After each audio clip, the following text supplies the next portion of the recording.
অপেক্ষার প্রহর শেষ হলো। ১০ টাকার নাটকের দ্বিতীয় কিস্তি শীঘ্রই মুক্তি পাবে অন্তর্জালে। এতে হালের জনপ্রিয় অভিনেতা আরশ খান ও জান্নাত মিম অভিনয় করেছেন। নির্মাণ করেছেন সকাল আহমেদ। বৃহস্পতিবার আশুলিয়ার একটি বেসরকারি বিশ্ববিদ্যালয়ে নাটকটির শুটিং থেকে বিস্তারিত জানাচ্ছেন সুমনা সুমি। প্রকৃতিতে মেঘ বৃষ্টির খেলা, সাথে লাইট, ক্যামেরা, অ্যাকশন। নির্মাতা সকাল আহমেদের সেটে শুটিং হচ্ছিল ১০ টাকার নাটকের দ্বিতীয় কিস্তির।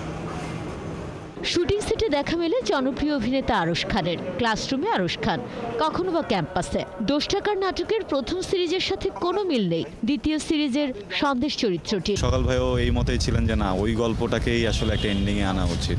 তাই আমারও এরকমই মনে হলো। দিন শেষে আসলে ডিরেক্টর হচ্ছেন বড় তাল গাছ, আর্টিস্ট হচ্ছে ছোট তাল গাছ।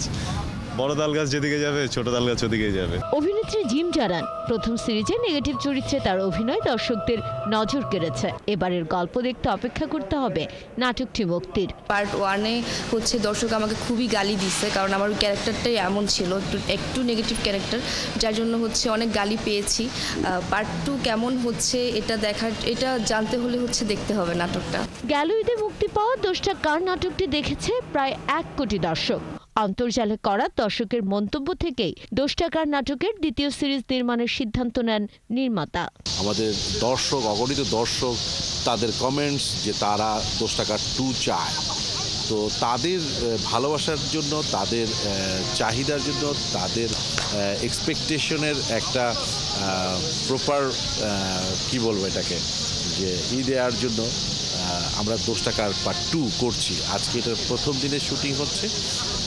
এইটাও আমরা অনেক গবেষণা করেছি, স্ক্রিপ্ট নিয়ে বেশ কয়েকবার বসেছি। প্রথম সিরিজের মতো এবারে পার্শ্ব প্রধান চরিত্রে অভিনয় করেছেন শওকত শোভন।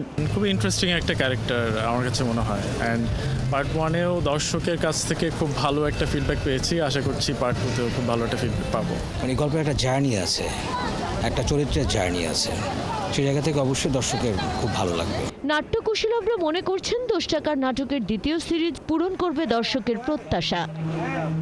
সুমনা সুমি, ৭১, ঢাকা।